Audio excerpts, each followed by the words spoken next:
Assalamualaikum warahmatullahi wabarakatuh. Saya akan menjelaskan materi tentang GLB dan GLBB. Jadi kalau GLB itu gerak lurus beraturan, kalau GLBB itu gerak lurus berubah beraturan. Silakan kalian simak materi dari saya sebagai berikut. Nah ini, apa itu gerak? Nah, jadi gerak itu sendiri itu merupakan suatu benda jika dikatakan bergerak itu apabila dia mengalami perubahan kedudukan terhadap titik tertentu yang sebagai acuannya. Jadi jelaslah bahwa gerak adalah perubahan posisi atau perubahan kedudukan terhadap suatu titik acuan tertentu. Jadi contohnya tuh gini, apa sih yang menjadi titik acuan tertentu? Jadi yang menjadi titik acuan tertentu itu bermacam-macam. Contohnya nih, saya sedang duduk di kursi, kemudian saya berdiri. Nah, berarti saya itu gerak. Saya itu melakukan pergerakan. Titik acuannya tadi adalah kursi, gitu. Jadi, kursi itu dia menganggap bahwa saya itu bergerak meninggalkan dia kayak gitu ya. Nah, itu yang dimaksud dengan titik acuannya. Jadi di sini titik acuan saya itu adalah kursi. Terus kemudian coba perhatikan pada gambar berikut ini. Nah, ini ada gambar seseorang yang ada di dalam kereta. Nah, dan keretanya itu melaju ya. Nah, apakah orang tersebut itu kira-kira bergerak apa enggak? Kira-kira sama enggak sih sama contoh yang saya utarakan tadi? Kalau saya dari duduk di kursi terus saya berdiri itu tadi kan bergerak. Titik acuannya kan kursi. Nah, sekarang kalau ada orang di dalam kereta dia duduk, tapi keretanya itu kan yang berjalan. Nah, itu disebut bergerak atau enggak? Gitu ya. Nah, seorang yang sedang duduk di kursi itu dalam kereta yang berjalan, orang tersebut dapat dikatakan diam terhadap kursi. Di sini kursi sebagai acuan. Kenapa dikatakan diam? Karena orang tersebut kan tidak beranjak dari kursinya. Makanya di sini dikatakan bahwa orang itu adalah diam, acuannya itu kursinya. Kalau yang tadi saya duduk di kursi, saya berdiri, acuannya kan juga sama kursi. Nah, itu namanya saya bergerak. Kalau ini orang yang ada di dalam kereta, dia duduk. Nah, orang itu dikatakan diam terhadap kursi karena di sini kursi sebagai acuan. Nah, selanjutnya gini. Namun orang tersebut itu dikatakan bergerak. Nah, ini kok kenapa orangnya itu bergerak tapi terhadap rel kereta, pepohonan atau bagian maupun bangunan di luar kereta. Iya, itu dikatakan bergerak karena rel, pepohonan yang ada di luar, bangunan yang ada di luar itu ditinggalkan sama orang tersebut. Nah, di sini titik acuannya adalah pepohonan, bangunan. Nah, jadi pepohonan, bangunan itu nganggapnya orang yang ada di dalam kereta itu dia sedang bergerak walaupun dia itu duduk di kursi yang diam gitu ya. Jadi tergantung gini, gerak itu tergantung titik acuannya. Titik acuannya tuh yang apa dulu? Kalau saya tadi kan duduk di kursi nih, saya beranjak, saya meninggalkan kursi, berarti itu saya bergerak. Tapi kalau orang yang ada di dalam kereta, dia duduk, tadi kan yang bergerak itu keretanya, berarti orang itu diam terhadap kursinya, namun dia bergerak terhadap pepohonan maupun bangunan di luar kereta, gitu. Nah, selanjutnya ini akan saya bahas gerak lurus beraturan ya. Gerak lurus beraturan itu pengertiannya apa? Nah, di sini itu merupakan gerak benda pada lintasan yang lurus dan memiliki kecepatan yang tetap atau stabil. Jadi contohnya kayak orang yang naik kereta tadi. Orang kalau naik kereta, itu waktu kereta itu berjalan, itu kan kecepatannya kan bisa konstan ya terkadang ya. Kecepatannya itu tetap. Misalkan 100 km per jam, dia 100 km kayak gitu. Dia nggak ngebut, dia nggak memperlambat kayak gitu. Nah itu yang disebut dengan kecepatan yang tetap atau kecepatan yang stabil. Nah, rumusnya dari GLB itu adalah S sama dengan V dikali T. S itu adalah jarak. Jaraknya itu satuannya meter. V itu adalah kecepatan, satuannya meter per sekon. Dan T kecil itu menunjukkan waktu, satuannya adalah sekon. Nah, coba kalian lihat pada grafik. Pada grafik ini, pada bagian yang vertikal, yang menurun itu ada bagian V ya. Untuk bagian yang horizontal itu ada bagian T. Jadi untuk garis yang ke arah kanan sana itu menunjukkan waktu atau T. Untuk garis yang ke atas ini menunjukkan V atau kecepatan. Nah, coba kalian perhatikan bahwa pada grafik V-nya itu tetap ada di angka 20. Nah, ini kan lurus ya di sini ya. Nah, dia lurus terus. Berarti menandakan bahwa kecepatan dia itu tetap atau stabil atau konstan. Kecepatannya itu tidak dipercepat dan juga tidak diperlambat. Makanya di sini grafiknya itu lurus di sini. Karena di sini itu ada 20, di detik ke-1 itu juga 20, di sini juga 20, terus di detik kedua itu juga 20, sampai detik keempat pun dia tetap kecepatannya itu ada 20. Makanya di sini grafiknya garis lurus. Nah, kalau V-nya itu tetap atau stabil, otomatis kan percepatannya juga tidak ada. Makanya di sini percepatan itu A ya, A kecil ya. A-nya itu sama dengan 0 gitu. Jadi kalau GLB itu V-nya tetap konstan atau stabil, A-nya itu 0 karena tidak ada percepatan. Tidak ada perlambatan, tidak ada percepatan kayak gitu. Makanya dia dituliskan sebagai 0 gitu ya. Ini untuk gerak lurus berubah beraturan. Nah, untuk pengertiannya sendiri, merupakan gerak benda pada lintasan yang lurus, memiliki kecepatan yang berubah dan percepatannya tetap. Jadi di sini kecepatannya berubah-ubah. Berbeda sama yang GLB tadi. Kalau GLB tadi kan kecepatannya kan tetap atau stabil, enggak ubah-ubah. Tapi kalau yang GLBB ini kecepatannya itu berubah, bisa dipercepat, bisa diperlambat. Nah, sekarang ini rumusnya. Ada 4 rumus ya di sini ya. Yang pertama itu V sama dengan A dikali T.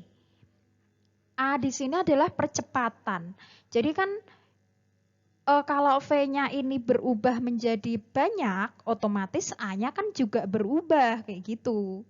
Tapi kalau yang waktu di GLB tadi kan A-nya adalah 0 karena kecepatannya tetap.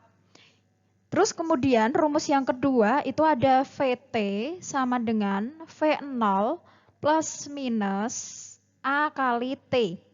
Nah di sini kenapa plus minus itu kamu memakai rumus ini sesuai dengan kondisi soal. Kalau kondisi soalnya itu kecepatan itu bertambah atau dipercepat, berarti kamu pakai rumus yang plus atau yang tambah.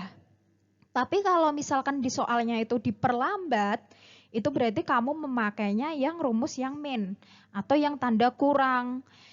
Lalu untuk rumus yang ketiga itu ada S sama dengan V0T plus minus setengah kali AT kuadrat. V0 di sini itu maksudnya V awal, kecepatan awalnya itu berapa. Kalau VT itu adalah kecepatan akhirnya. Jadi kayak kamu kalau mengendarai sepeda motor itu kan V-nya itu kan berubah-ubah ya. V0 ketika keberangkatan tuh kamu berapa? Pasti akan berbeda ketika kamu menghentikan sepeda motor. Lalu untuk yang rumus keempat, nah ini harusnya bukan VT2 ya ini ya. Ini harusnya VT kuadrat. Sebentar. Ini harusnya VT kuadrat. Ini anggap aja kuadrat ya. Jadi VT kuadrat sama dengan V0 kuadrat plus minus 2AS. Jadi nanti kalau mau cari VT itu sama dengan, kan karena di sini kan kuadrat ya, maka akar gitu. Nanti kamu akar V0 kuadrat terus kemudian plus minus 2AS gitu.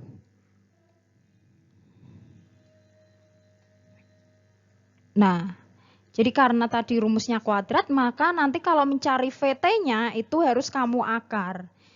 Nah, ini untuk keterangannya, V tadi kecepatan, A itu percepatan, S itu jarak, dan T itu adalah waktu. Nah, itu mengenai pengertian dan rumus dari GLBB. Selanjutnya, ini adalah grafik GLBB dipercepat dan diperlambat. Untuk gambar yang A itu dipercepat. Pada bagian dipercepat itu ada tanda naik ke sana ya. Jadi gini, ini kan hubungan antara V sama T. Ini V, ini T ya. Kenapa ini semakin ke atas? Karena ini menunjukkan garis yang miring ke kanan atas itu menunjukkan bahwa semakin banyak V, maka T itu juga semakin banyak. Jadi misalkan nih, ini adalah 10 meter per sekon. Dan ini adalah 1 detik. Nah nanti ketika kecepatannya itu bertambah di sini, misalkan 20 meter per sekon, berarti kan kecepatannya dipercepat ya. Nah berarti nanti waktunya itu juga bertambah. Misal di sini jadi 5 sekon gitu waktunya. Lah lama-lama ketemu kan di misal ini semakin ke atas kayak gitu berarti kan waktunya itu semakin banyak. Nah makanya ketemu di titik sini. Nah garisnya itu akan naik ke atas. Gitu ya, itu yang dimaksud dengan GLBB dipercepat. Lalu untuk GLBB diperlambat itu menunjukkan garis yang menurun. Karena tadi diperlambat, V-nya itu mengalami perlambatan. Jadi misalkan di sini nih. Di sini ya. Kurang lebih di sini. Nah, misal di sini itu dia 50. Kecepatannya 50 meter per sekon. Nah, dia membutuhkan waktu 1 detik. Lalu semakin turun, misalkan di sini 40. Nah, 40 dia membutuhkan waktu 2 detik kayak gitu. Ini mohon maaf ya garisnya nggak miring. Nah itu, jadi semakin kecepatannya menurun, itu waktunya itu bertambah. Jadi di sini yang kamu soroti itu adalah V-nya ya. Kalau yang diperlambat itu berarti V-nya menurun. Kalau dipercepat berarti V-nya bertambah. Jadi ini perbedaan grafik antara GLBB dipercepat sama GLBB diperlambat. Ini sekarang adalah bagian dari ticker timer. Jadi ticker timer itu merupakan suatu alat yang biasanya digunakan untuk percobaan, untuk praktik ya, untuk mengetahui gerakan percepatan sama perlambatan. Nah, ini hasil dari pembacaan dari alat tersebut. Ini misalkan di sini ada pergerakan ke kanan ya. Berarti kan mulainya itu di sini kan kamu lihat titik-titiknya ini. Jaraknya itu semakin lama itu semakin merenggang. Nah, kalau jaraknya itu semakin merenggang berarti kan kalian tahu bahwa di sini sama di sini itu kan jaraknya kan berbeda kan. Karena dia dari yang mulanya rapat, dia mulai lama-lama merenggang. Nah, ketika dia rapat ke renggang itu menandakan bahwa kecepatannya itu bertambah. Berarti ini merupakan GLBB dipercepat. Berbeda sama gambar yang kedua. Ini pergerakannya sama ya, ke kanan ke sana. Mulanya ini kan jaraknya lebar. Lama-lama dia akan mengecil. Berarti dari renggang ke rapat gitu. Kalau dari renggang ke rapat berarti kecepatannya berkurang. Karena di sini ditunjukkan kalau jaraknya lebar itu kan mobil contohnya itu lajunya kan akan cepat nih. Lah lama-lama dia akan melambat sesuai dengan gambar taker timer ini karena jaraknya itu semakin mengecil. Nah, sekarang untuk gambar yang ketiga yaitu GLB. Kalau GLB tadi kan gerak lurus beraturan ya. Nah, jaraknya ini tuh semua tuh sama. Nah, kenapa sama? Karena di sini V-nya itu tetap atau stabil. Nih, kecepatan dan jaraknya sama. Karena pada GLB itu tidak ada perlambatan maupun percepatan. Jadi dia kecepatannya itu stabil tadi. Gitu. Selanjutnya kita akan belajar tentang jarak dan perpindahan. Nah, kalau jarak itu merupakan seluruh lintasan yang ditempuh oleh benda. Jadi misalnya nih, seseorang yang melewati jalan mana sepanjang jalannya yang dia lewati itu yang namanya jarak.